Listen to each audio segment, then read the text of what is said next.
Gas metal arc welding ಪರಿಚಯ. Introduction to gas metal arc welding.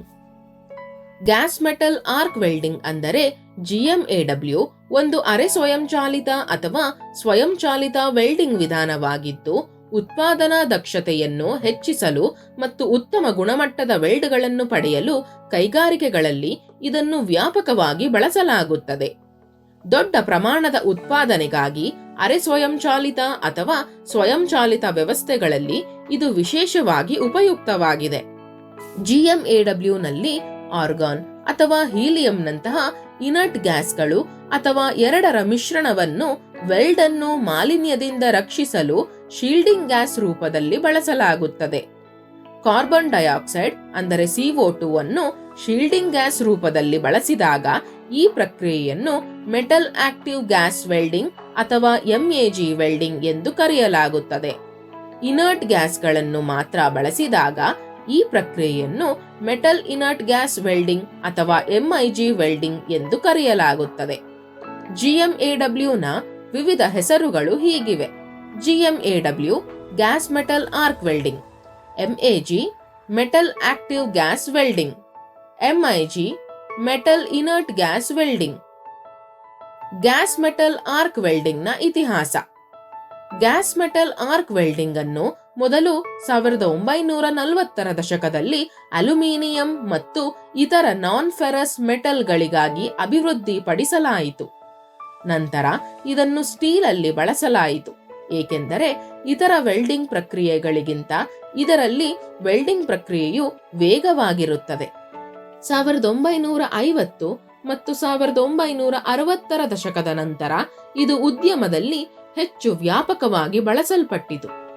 Into MIG ಅಥವಾ gas metal arc welding ಉದ್ಯಮದಲ್ಲಿ ಹೆಚ್ಚು ವ್ಯಾಪಕವಾಗಿ ಬಳಸಲಾಗುವ ವಿಧಾನವಾಗಿದೆ. ಗ್ಯಾಸ್ ಮೆಟಲ್ ಆರ್ಕ್ ವೆಲ್ಡಿಂಗ್ ಪ್ರಕ್ರಿಯೆ ಇದು ಒಂದು ವೆಲ್ಡಿಂಗ್ ಪ್ರಕ್ರಿಯೆಯಾಗಿದ್ದು, ಇದರಲ್ಲಿ ವರ್ಕ್ ಪೀಸ್ ಮತ್ತು ಕನ್ಸ್ಯೂಮಬಲ್ ಎಲೆಕ್ಟ್ರೋಡ್ ವೈರ್ ನಡುವೆ ವಿದ್ಯುತ್ ಆರ್ಕ್ ರೂಪುಗೊಳ್ಳುತ್ತದೆ. ಇದು ವರ್ಕ್ ಪೀಸ್ನ ಮೆಟಲ್ ಅನ್ನು ಬಿಸಿ ಮಾಡಿ ಅದು ಮೆಲ್ಟ್ ಆಗಲು ಮತ್ತು ವೆಲ್ಡಿಂಗ್ ಜಾಯಿಂಟ್ ರೂಪಿಸಲು ಸಹಾಯ ಮಾಡುತ್ತದೆ. ಇದರಲ್ಲಿ ವೈರ್ ಜೊತೆಗೆ ಶೀಲ್ಡಿಂಗ್ ಗ್ಯಾಸ್ ಸಹ ವೆಲ್ಡಿಂಗ್ ಗನ್ನಿಂದ ಹೊರಬರುತ್ತದೆ. ಈ ವಿಧಾನದಲ್ಲಿ ರಿವರ್ಸ್ ಪೊಲಾರಿಟಿ ಅನ್ನು ಬಳಸಲಾಗುತ್ತದೆ. ಈ ಪ್ರಕ್ರಿಯೆಯು ಆಟೋಮೆಟಿಕ್ ಅಥವಾ ಸೆಮಿ ಆಟೋಮೆಟಿಕ್ ಆಗಿರಬಹುದು. ಸಾಮಾನ್ಯವಾಗಿ ಇದರಲ್ಲಿ ಕಾನ್ಸ್ಟೆಂಟ್ ವೋಲ್ಟೇಜ್ ಮತ್ತು ಡೈರೆಕ್ಟ್ ಕರೆಂಟ್ ಪವರ್ ಉಪಯೋಗವಾಗುತ್ತದೆ, ಆದರೆ ಕಾನ್ಸ್ಟೆಂಟ್ ಕರೆಂಟ್ ಮತ್ತು ಆಲ್ಟರ್ನೇಟಿಂಗ್ ಕರೆಂಟ್ ಅನ್ನು ಸಹ ಬಳಸಬಹುದು. Metal transfer. Weld metal transfer ಒಂದು ಪ್ರಕ್ರಿಯೆಯಾಗಿದ್ದು, ಇದರಲ್ಲಿ ವೆಲ್ಡಿಂಗ್ ಸಮಯದಲ್ಲಿ ಎಲೆಕ್ಟ್ರೋಡ್ನಿಂದ ಲೋಹವು ಕರಗುತ್ತದೆ ಮತ್ತು ವರ್ಕ್ ಪೀಸ್ನ ವೆಲ್ಡ್ ಪೋಲ್ಗೆ ದ್ರವ ಹನಿಗಳ ರೂಪದಲ್ಲಿ ಬೀಳುತ್ತದೆ. ಕರಗಿದ ಲೋಹವು ಎಲೆಕ್ಟ್ರೋಡ್ನಿಂದ ವರ್ಕ್ ಪೀಸ್ನ ವೆಲ್ಡ್ ಪೋಲ್ಗೆ ಬೀಳುವ ಪ್ರಕ್ರಿಯೆಯನ್ನು ವೆಲ್ಡ್ ಮೆಟಲ್ ಟ್ರಾನ್ಸ್ಫರ್ ಎಂದು ಕರೆಯಲಾಗುತ್ತದೆ. ಎಲೆಕ್ಟ್ರೋಡ್ನಿಂದ ಕರಗಿ ಹನಿಯ ರೂಪದಲ್ಲಿ ಹರಿಯುವ ಲೋಹವನ್ನು ಫಿಲ್ಲರ್ ಮೆಟಲ್ ಎಂದು ಕರೆಯಲಾಗುತ್ತದೆ. ಇದು ವರ್ಕ್ ಪೀಸ್ಗಳನ್ನು ಒಟ್ಟಿಗೆ ಸೇರಿಸುವಲ್ಲಿ ಪ್ರಮುಖ ಪಾತ್ರ ವಹಿಸುತ್ತದೆ. ವೆಲ್ಡಿಂಗ್ನಲ್ಲಿ ಮೆಟಲ್ ಟ್ರಾನ್ಸ್ಫರ್ ಪ್ರಕ್ರಿಯೆಯು ಎರಡು ರೀತಿಯಲ್ಲಿ ಸಂಭವಿಸುತ್ತದೆ: ಶಾರ್ಟ್ ಸರ್ಕ್ಯೂಟ್ ಅಥವಾ ಡೀಪ್ ಟ್ರಾನ್ಸ್ಫರ್. ಕರಗಿದ ಲೋಹವು ಎಲೆಕ್ಟ್ರೋಡ್ ತುದಿಯಿಂದ ವೆಲ್ಡ್ ಪೂಲ್ಗೆ ಟ್ರಾನ್ಸ್ಫರ್ ಆದಾಗ ಶಾರ್ಟ್ ಸರ್ಕ್ಯೂಟ್ ಸೃಷ್ಟಿಯಾಗುತ್ತದೆ.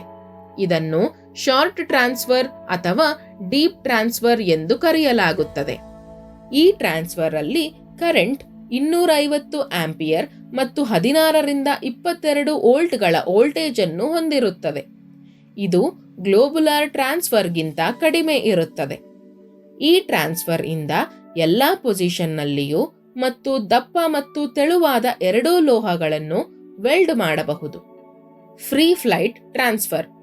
ಇದು ಲೋಹದ ವರ್ಗಾವಣೆಯ ಒಂದು ವಿಧಾನವಾಗಿದ್ದು, ಇದರಲ್ಲಿ ಆರ್ಕ್ ಉದ್ದವು ಹೆಚ್ಚಾಗಿರುವ ಕಾರಣ ಎಲೆಕ್ಟ್ರೋಡ್ನ ಲೋಹ ಕರಗಿದಾಗ ಕರಗಿದ ಲೋಹವು ಆರ್ಕ್ ಮೂಲಕ ಹಾದು ಹೋಗಿ ವರ್ಕ್ ಪೀಸ್ನ ವೆಲ್ಡ್ ಪೂಲ್ಗೆ ಬೀಳಬೇಕಾಗುತ್ತದೆ. ಕರಗಿದ ಎಲೆಕ್ಟ್ರೋಡ್ ಹನಿಗಳು ವೆಲ್ಡ್ ಪೂಲ್ಗೆ ಮುಕ್ತವಾಗಿ ಬೀಳುವುದನ್ನು ಲೋಹದ ವರ್ಗಾವಣೆಯ ಫ್ರೀ ಫ್ಲೈಟ್ ಟ್ರಾನ್ಸ್ಫರ್ ವಿಧಾನ ಎಂದು ಕರೆಯಲಾಗುತ್ತದೆ.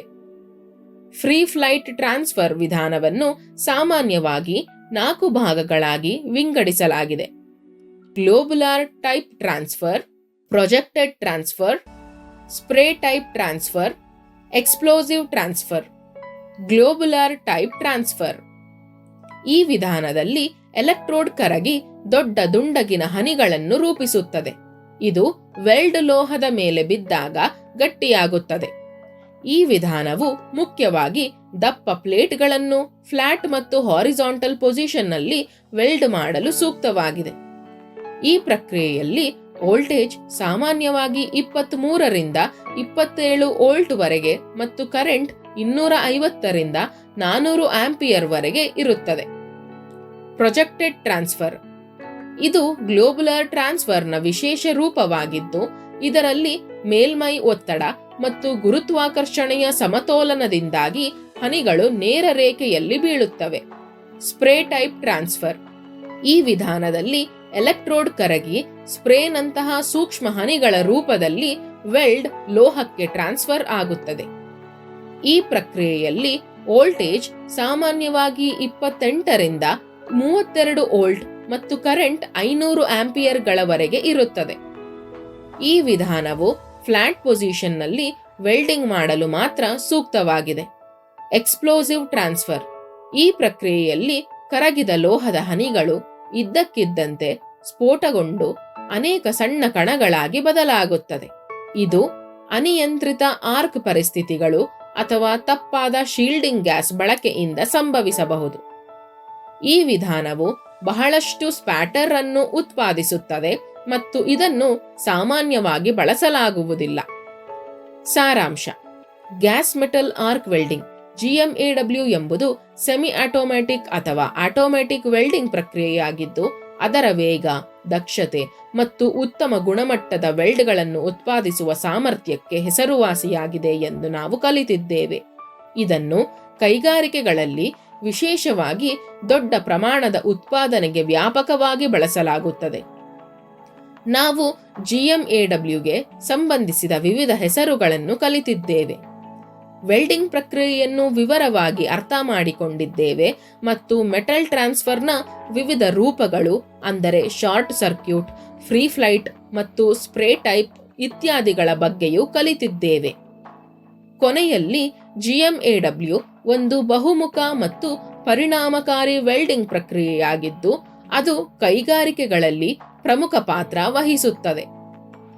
ವೇಗದ ಉತ್ತಮ ಗುಣಮಟ್ಟದ ವೆಲ್ಡ್ಗಳನ್ನು ಒದಗಿಸುತ್ತದೆ. ಉತ್ಪಾದನಾ ದಕ್ಷತೆಯನ್ನು ಹೆಚ್ಚಿಸುವ ಇದರ ಸಾಮರ್ಥ್ಯವು ದೊಡ್ಡ ಪ್ರಮಾಣದ ಉತ್ಪಾದನೆಗೆ ಇದನ್ನು ಆದ್ಯತೆಯ ಆಯ್ಕೆಯನ್ನಾಗಿ ಮಾಡುತ್ತದೆ. ಈಗ ನಿಮಗಾಗಿ ಒಂದು ಚಟುವಟಿಕೆ ಇದೆ. ನೀವು CO2 ಶೀಲ್ಡಿಂಗ್ ಗ್ಯಾಸ್ ಬಳಸಿಕೊಂಡು ಸ್ಟೀಲ್ ಪ್ಲೇಟ್ ಮೇಲೆ GMAW ವೆಲ್ಡಿಂಗ್ ಮಾಡುತ್ತಿದ್ದೀರಿ ಎಂದು ಕಲ್ಪಿಸಿಕೊಳ್ಳಿ. ಈ ಪ್ರಕ್ರಿಯೆಯ ಸಮಯದಲ್ಲಿ ನೀವು ಹೆಚ್ಚಿದ ಸ್ಪ್ಯಾಟರ್ ಮತ್ತು ಅಸಮವಾದ ವೆಲ್ಡ್ ಬೀಡ್ಸ್ಗಳನ್ನು ಗಮನಿಸಬಹುದು. ಈ ಸಮಸ್ಯೆಯ ಸಂಭವನೀಯ ಕಾರಣಗಳ ಮೇಲೆ ವಿಚಾರ ಮಾಡಿ.